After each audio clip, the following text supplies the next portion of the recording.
Hello, and welcome back to Sharing a Chapter a Day. This is me, and today I will be reading Chapter 61 of Engagement in Peril by Dara Odoe. Chapter 61 is titled Tragic Loss of a Good Man. Tragedy hit Benevolent's family that October of 1997. During one of my routine trips home for the weekend, I stayed with Benevolence and her family at their home on the west side of Long Beach, on the cross street of Seabright and Burnett Street. That Saturday, we were all enjoying ourselves. We were all laughing, having fun, with no worries or concern on our minds. That morning, like always, and what they often do on the weekends, Benevolent's parents loaded their truck with goods and supplies and drove off to the swap meet to sell their goods of used clothes, refurbished, and second-hand items. While there, Benevolence and Anna stayed behind to manage their family thrift store, Anna Marie Thrift Store, their local mom-and-pop thrift shop off of Willow and Easy Street. I too hung around the shop, fooling around with Benevolence. The rest of the day went well for all of us. We were happy and content. And by that afternoon, everyone had come back to the family home. We all rested and took dinner together that evening. During our family meal that night, we all laughed and enjoyed ourselves. We laughed over jokes and events that had happened that day at the swap meet and at the family shop. After we all ate, we helped with the cleaning up, and then we sat around and watched television together as a family. Around 2330 or so that night, we all turned down for bed. Tragically, that early morning, around 0130 that morning, Benevolent's father was stricken with a critical stroke that caused the family a tragic loss. Benevolence and I were fast asleep in the living room on the floor next to the couch. Around that time, the family's mother came running out from her bedroom and into the living room, screaming and yelling for everyone to get up. She woke up the entire household and told everyone of their father's critical situation in their bedroom. Without thinking or realizing it then, we all ran to his side. Anna and her sibling hurriedly called 911 and asked for an ambulance to their home. While we all waited for the EMT's help, we did our best to immobilize and stabilize Benevolent's father, but we were all lost in that struggle to help him. As Benevolent's mom recited what had happened before her loving husband was in that state, it had turned out that her husband had gotten up to use the restroom early that morning and was stricken with the stroke. The children tried to calm him down with soft words and hugs. Everyone was scared. All around him was screaming, and all in terror of losing their father and foundation. He was their immovable rock and foundation. They all looked up to him. The dying father kept on yelling for the kids to come to him, each one by name. Junior, Anna, John, Benevolence, Jason, come here. He had demanded this of his grown children. It was like he knew that he wouldn't make it through it this time. With his last few words, he told this to them. I love you all. Stay together and look out for each other. Take care of your mom and love each other. Those were his last words before losing all the ability to speak. While I was trying to hold him still, securing his head in my arms and my palms on the back of his neck, trying desperately to stabilize his rattling shaking, I was trying my best to use what I know of my medical care and mobilization. While I held him firmly, I felt a pop from the back of his neck. Like something had ruptured. All of a sudden, he went blind on me. He screamed that he couldn't see, and at that moment, I knew that his brainstem had burst from his spinal cord, and we were all quite in the critical bind then. I felt terribly sad then. I wasn't able to do more for him, not being able to help him as he lay there twitching and dying in my arms and saying his goodbyes to his family. From his last words to them, everyone cried and wept over the passing of their beloved father, crying out for their father and begging to God to help him and bring him back to them. Some questioned why God would take him so soon. Some with anger and frustration toward God. Some begged and pleaded and bartered with God to give him another day. I too began to weep. We all had lost a good man then, He was a real good man, one of the best that I had come to know. You're right, Dara. He was the best. Best father that anyone can have. And his 5 children were lucky to have him as their father to this day. I surely missed him, and at time I visited his gravesite at Forest Lawn Cemetery off of Cherry and South and San Antonio Drive in the city of Long Beach. I still talk to him and thank him for the time he that we had shared while he was still living. I was lucky to have known such a man amongst many. The emergency medical personnel and their ambulance came about 7 minutes later. 7 minutes too late. The EMT had to use tranquilizer to be able to stabilize and secure the rapidly twitching dying husband and father of 5 then before they were able to place him on top of a backboard and gurney. Once they had secured his limp body, they raised the gurney and carted him out of the house and into the flashing ambulance outside. Right after the city ambulance drove off toward the emergency room, and that was closest from their home on the west side of Long Beach, which was Memorial Hospital off of Columbia Street and Atlantic Avenue. After gathering some document from forms and paperwork, I and the entire family followed the ambulance to Memorial Hospital ER room that dreadful early morning. While his limp body was being tended to in one of the makeshift cubicle in the emergency room, the family and I waited in a small room in the waiting area. We were all praying and crying over the sudden event that just took place minutes ago. His sons and daughters still questioned why he had to be in this state, and they were still pleading with God to help them through this and bring their loving father back to them. While the medical personnel in the emergency room tried to revive him from his comatose state, I paced up and down and around the area and decided to see what was going on in the operating room. I went by the room that he was in and looked through the windows. I saw him lying there on the operating table, face down on his stomach, while the surgeon drilled into the back of his head with an electric drill. I guess they were trying to relieve the pressure that was building up then in the back of his head from the ruptured brainstem and spinal cord. There were several tubes stuck into his mouth and nose area and suctioned into the back of his head while blood flowed into a container that was measuring the amount of blood being drained, lost, and received. I knew then that he wasn't gonna make it. Not with all that blood they had sucked out of him, and his brainstem had burst in my hands minutes ago. After a good hour or so of waiting and anticipating and hoping for a miracle, finally an ER doctor came in and told the family his findings. He told them that their father wasn't going to wake up from his comatose state. The doctor went on to explain their findings and what they had done for the good and loving father who wasn't able to be saved by the emergency medical personnel that early morning. He had gone into a coma and would not breathe or live without being assisted with a respirator at all times. He's not breathing on his own. He isn't able to react to any sensation. We tried everything we could, and all we can do now is keep him on a respirator until you decide otherwise. The doctor had told this to the overwhelmed and saddened family. From the tragic news, everyone burst into sorrowful tears and cried aloud.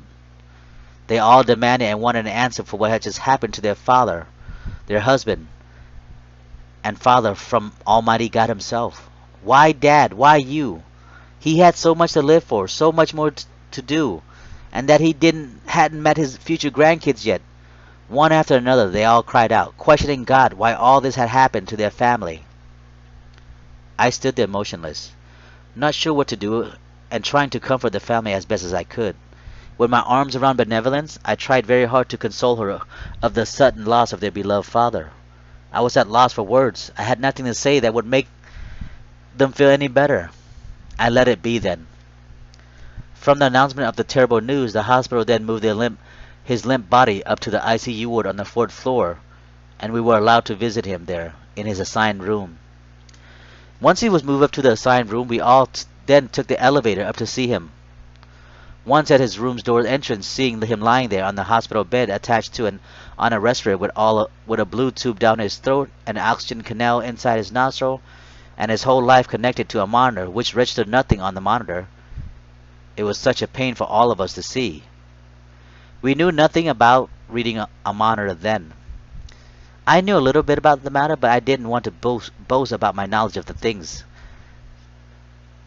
says it wasn't a place to do that. It wasn't necessary at the moment then. The only thing that registered on the monitor for us to see was the amount of pressure of air that was being pushed into and out of his lung and body. His loving family continued to cry and was still in shock. Individually, we each took turns touching his hands and body. Some of us whispered into his ear to wake up, but he never did. He couldn't hear us or even feel us. Keeping it to myself then, I knew he was already gone. But his family refused to accept that. They were hoping for a miracle, and they kept praying and praying throughout that eerie morning. While in the room, the older kids called their aunt and uncle to give them the terrible tragic news about their brother and uncle had passed due to the severe stroke. After some time, once everyone had calmed down and caught their composure, I spoke and said my sorries for their loss and encouraged them to pull the plug to limit the hospital costs. I explained to them what the doctor had told them and what their loving father was going through, and that it was best to let him go. But the mother wanted to wait for a few more days before deciding on anything like that. She still had hope that a miracle would come and that her loving husband would recover from his tragedy. I had to leave that Sunday morning soon after to return to my command in San Diego and back to my daily routine as a medic for the hematology oncology clinic. I told them to keep the faith and wished them well. We all hugged our goodbyes, and Benevolence drove me back to their homes to pick up my gear and supply, and from then she drove me to the Greyhound bus station off of Magnolia and 3rd Street. Once there we hugged and warmly embraced and sadly said our goodbye, and we parted ways for the week. I told Benevolence that I would call her when I get back to San Diego and for her to keep me posted about their father and what they decided. The bus ride back to base was quiet and lonesome for me. I was worried about Benevolence and her family, and I was saddened that the family had lost such a wonderful man. They had lost their foundation. He was one of the few men that I respected. He was strong and he was the foundation of their family. He would be missed by all. I had lost a good friend, a father figure, and someone I came to admire and looked up to. In silence, I prayed to God that his passing was painless and that God put him up there in heaven next to him. It's been a long time since I prayed to God. While on the bus back to base, I finally prayed to God once again. I asked God to help watch over Benevolence and her family and to have their father and husband be by his side. Benevolence called me at my work that next day to tell me that her loving father was pronounced dead that morning and that their funeral date and reception was scheduled and arranged for the upcoming weekend by the immediate family. I felt horribly sad that once I heard the sad news that I couldn't do anything else to help them or help him. He was such a wonderful man. He treated me like one of his own kids, always attending to my need. I regret not knowing him better than I did then. The funeral took place later that week, so many people attended to pay their respect to a man that meant so much to them. I made sure to leave work early that Friday, and my boss were cool with that.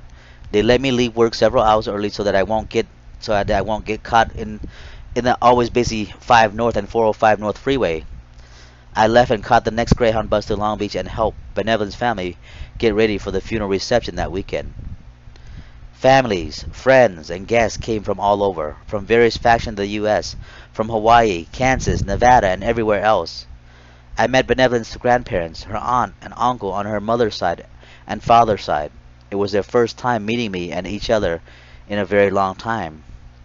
During the viewing of his deceased body at Forest Lawn Mortuary, in the viewing hall, as each of us took turn to be by his side, each wept and cried over the matter. Once it was my turn, I touched his face and hands. His hardened face had a slight smile that made him seem that he was finally at peace. His rough hands showed signs that he was a manual laborer who had struggled much during his 55 years of life on earth and was determined to make life better for his wife, children, and his family. While we walked through the viewing area, we said our prayers. I thanked him for being there for me and allowing me to be part of his family, and thanked him for being like a father to me. He would be missed, so I had whispered to him then. You lost a good friend, Dara. He was really good to you, and to everyone else as well. I can say for a fact, he was one of the really good people. May God bless him.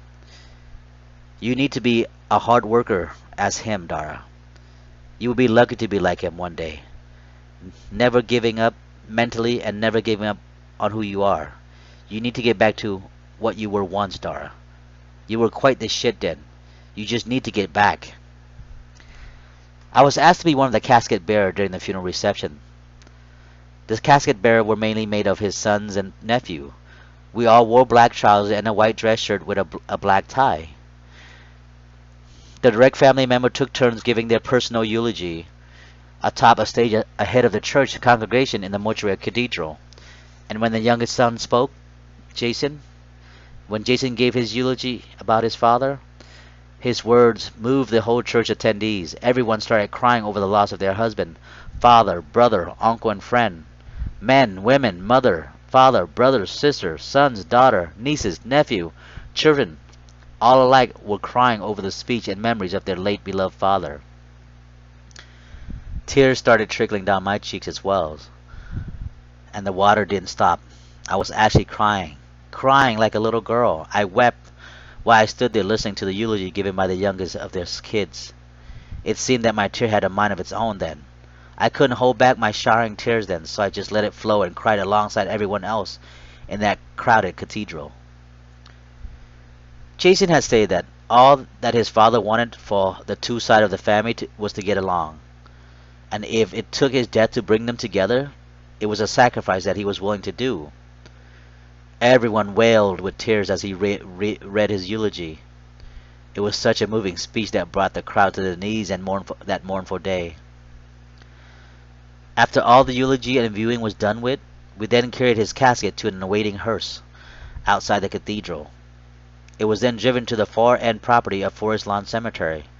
We all walked to the opposite end to greet the hearse, and then we carried his casket to his burial site and plot.